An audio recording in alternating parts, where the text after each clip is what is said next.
Nope.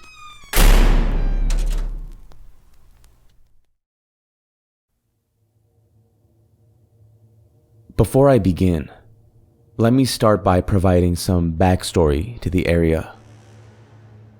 My name is Devin, and I've lived in Arizona for a total of only about 2 years. And in that time, I've found myself enamored by the myths and legends surrounding the area.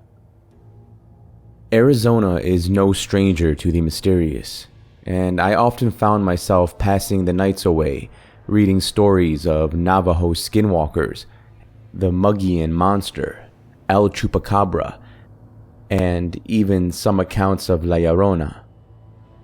Me and my group of buddies loved Arizona, and often found ourselves taking week-long camping trips off to Snowflake, Payson, or Heber.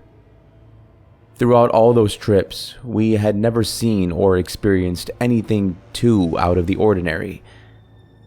The only notable occurrence we had ever encountered were some strange noises that could be heard at night around the campsites, but that was usually chalked up to nerves from being so far away from the city, or a prank pulled by one of the other guys. We would regularly gather around the fire and tell stories of the various cryptids and legends around the area, looking to creep each other out as we had a drink in order to add a sense of excitement to our usual trips. We had never expected to witness any strange events ourselves. This trip, the outing where it all happened, started just like the rest. Just 4 months ago, one September morning, our little ragtag group of 6, Luke, Bobby, John, Derek, Jack, and myself, worked to gather the necessary supplies for our next adventure. Luke and Bobby were in charge of general supplies, gathering tents, flashlights, and the like. They grabbed 3 two-person tents, a few lanterns to set around the area, some handheld flashlights, and some extra supplies that we would need to start a fire and cook food. They also loaded the truck bed with some extra wood pallets to break down for the fire. John was on food duty and arranged a plethora of canned and freeze-dried food, water bottles, and the most important camping staple, supplies for s'mores. We had put Derek and Jack on a beer run and packed up a few cases of Coors, a pack of Corona, some seltzers, and even a small Dos Equis keg that one of them had grabbed because it looked cool. While everyone else was gathering supplies, I made arrangements and obtained any permits we might need. This time, we were heading to the San Tan Mountain Regional Park, which stood only 8 miles away from where we lived, which was a small trip compared to our usual outings. The area was just south of the town Queen Creek, where most of us lived, and a ways east from the Indian reservation. The park was a very popular camping spot and was usually booked out most of the year. It was pretty difficult to get an official reservation. Instead of going the traditional route, we decided it would be best to delve further into the territory. This meant going past the set-up campgrounds. It also meant we wouldn't have to deal with other campers, and that we could party throughout the night without disturbing anybody else. That afternoon, we loaded up our truck with supplies and set off. Each of us carried a rifle as a precautionary measure.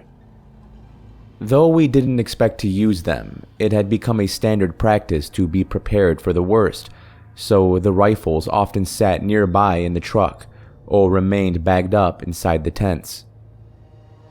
After a short drive, we ventured deep into the park until we discovered a suitable camping spot. The entire area was covered in brush, cacti, and rocky cliffs. Quite a departure from our usual forested camping grounds. We selected a location with small rock formations and some clearance from the dense brush. Upon stepping out of our trucks, it was evident that this spot had seen previous use, with a fire ring made of rocks and abandoned camping gear scattered around. Trash and empty beer bottles were strewn about, and a flattened tent caught my attention. Closer inspection revealed that the tent was shredded and bore large claw-like marks. We found this odd, but dismissed it as the work of a wild animal, or perhaps eccentric campers engaging in a prank. Who would just leave all of this out here? I wondered out loud, bewildered by the previous campers' lack of consideration. Some people, Derek replied with a shrug, shaking his head. We gathered some bags from the truck and tidied up the site before setting up our tents, a process that took about an hour. As the sun began to set, we started assembling a fire. That night passed uneventfully, featuring a simple dinner of canned stews and a few beers before retiring to our tents. Our 3 tents were divided between John and Derek, Luke and Jack, and finally, Bobby and me. Fatigued from our earlier preparations, we soon drifted into slumber. In the early morning, around 3 a.m., I abruptly woke up, drenched in a cold sweat. Sitting up in my sleeping bag, I looked over to Bobby, who was still asleep beside me. Still groggy, I detected faint footsteps outside my tent, barely audible over Bobby's snores. While I usually attributed such sounds to someone getting up to relieve themselves, these footsteps felt different, unsettling. They lacked the rhythm and pattern of normal human footsteps. Instead, they resembled the uncertain gait of a large creature, or someone learning to walk for the first time. The accompanying smell was overpowering, akin to rotting meat and mildew, like the scent of damp clothes left neglected for days. The stench was so pungent that it made my eyes water, and I felt a few involuntary gags. I hastily unzipped my tent and stumbled outside, vomiting a few feet away. As I retched, I couldn't shake the sensation of being watched from behind. Panicking, I spun around, fumbled for my small battery-powered flashlight in my pocket, and illuminated the direction where I felt the presence. Nothing. Absolutely nothing. I swept the light left and right, scanning the open clearing and the nearby cliffs. Just as suddenly as it arrived, the repugnant stench that had enveloped the campsite dissipated. I switched off my flashlight, perched on a large rock beside my tent, and tried to calm my nerves, focusing on slowing my breathing. After what felt like 30 minutes, my anxiety had somewhat faded. I crawled back into my tent, attempting to resume sleep. The following morning, I shared my eerie experience with the group, only to be met with laughter. "It's unusual to see you so spooked, Devin," Jack jested. "If you get scared at night, Devin, you can always crawl into my tent and cuddle," Derek teased, wearing a grin. "Very funny," I retorted. "Are you sure you didn't just overindulge last night?" Bobby, my tent mate, inquired as he emerged from the tent, stretching and yawning. I pondered the possibility. Could the smell and the feeling have been mere alcohol-induced hallucinations? It all felt so vivid, and I couldn't dismiss that stench. Even hours later, I still felt a queasy sensation in my stomach, not to mention those peculiar footsteps. I don't know, I finally replied, attempting to move past it. The day passed without incident, and I pushed the previous night's event from my mind, determined to enjoy our outing. That evening, we congregated around the campfire once more, sipping beers and sharing spooky stories as usual. Sometime during John's narrative, Derek rose to leave. "Where are you off to?" I called out. "I just gotta take a piss," he called back as he faded into the darkness of the night. John continued telling his story, and about 5 minutes into it, we heard the yelling and running footsteps of Derek as he basically tumbled into one of the tents. We leapt to our feet and quickly asked him what was wrong, running over to where he had fallen. He pointed a finger back to where he had just come from and began to babble nonsense. And that's when I noticed he was shaking uncontrollably. Luke knelt down next to him and placed a hand on his shoulder. "Calm down, buddy. Tell me what you saw," he said soothingly, trying to get him to calm down. "There's something out there," Derek cried. "It looked like some kind of person or something, but it was fucked up and it smelled so bad." We proceeded to look at each other. Derek was usually the most level-headed out of all of us, widely considered as the mother of the group, and he rarely ever drank or got drunk. So we took it seriously when he told us what he saw. But we had not entirely pieced it together yet. "What could it be?" Luke said to the group. "I'm not sure, maybe some kind of wild animal?" John said back. "I think we should pull out the guns, just to be safe," I said. "Good idea," Luke agreed. We honestly should have realized then that it was time to leave, but we were stubborn. We thought we were invincible, that nothing could happen to us, that anything strange could be explained rationally.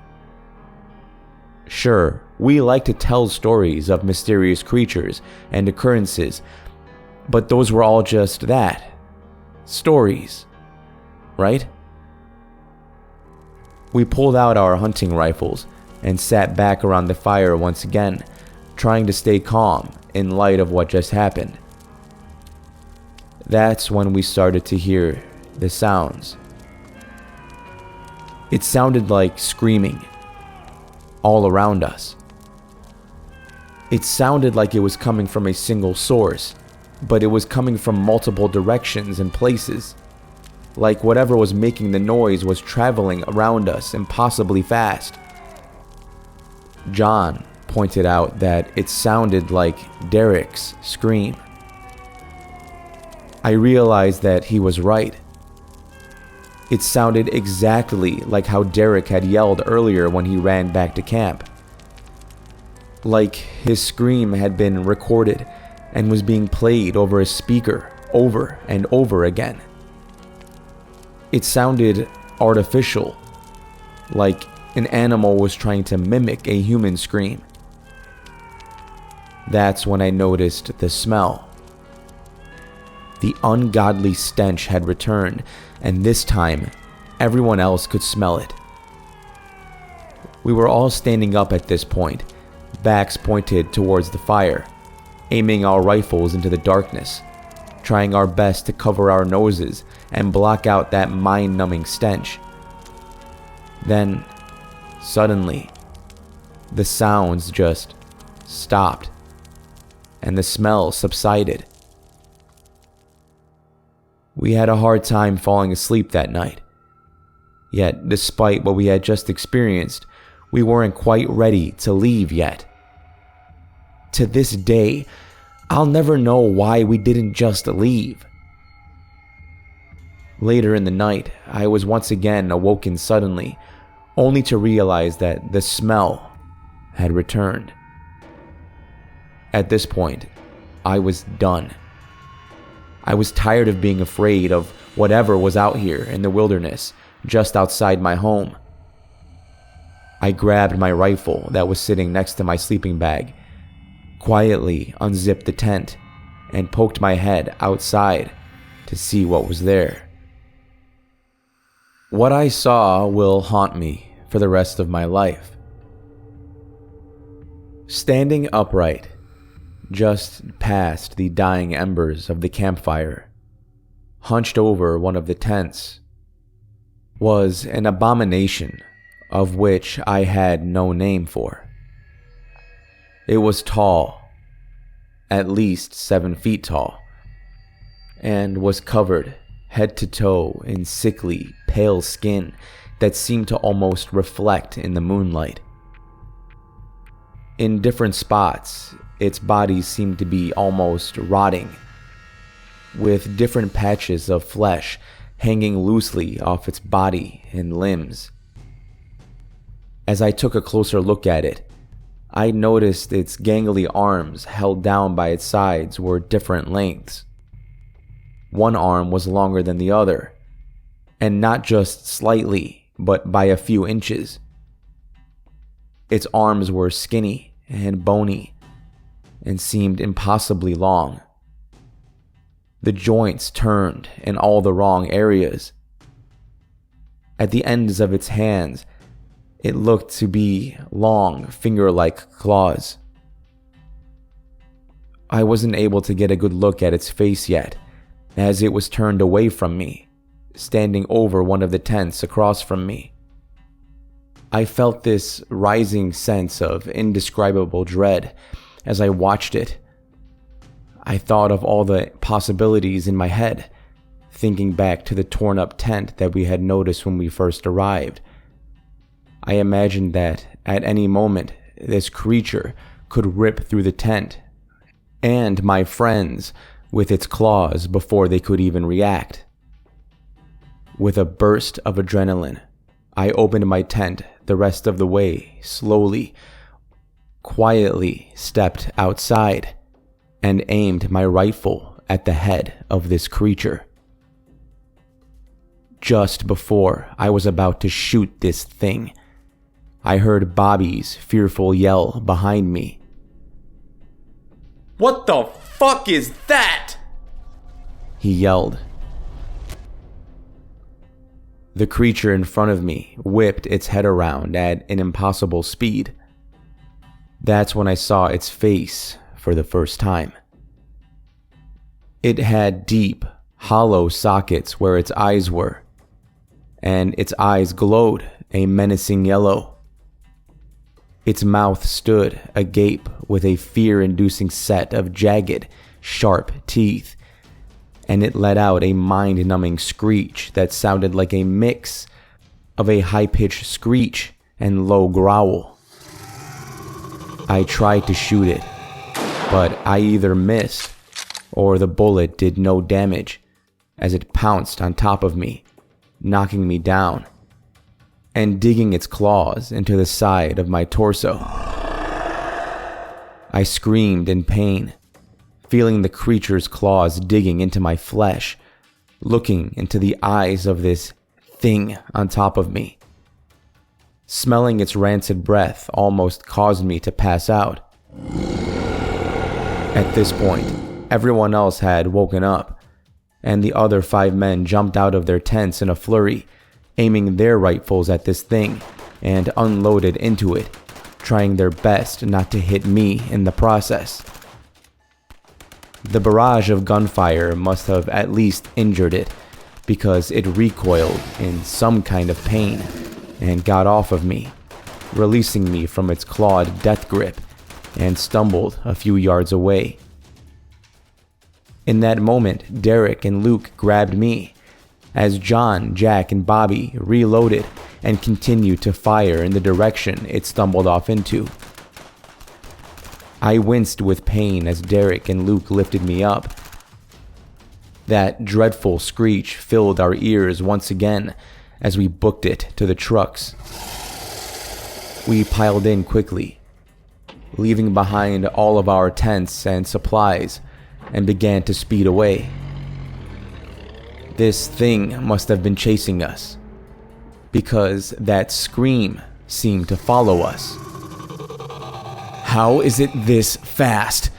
We're going like 80 miles an hour, said Bobby in the driver's seat as he pressed the pedal down to the floor, trying his best to maneuver the pitch-black landscape to get back onto the trail.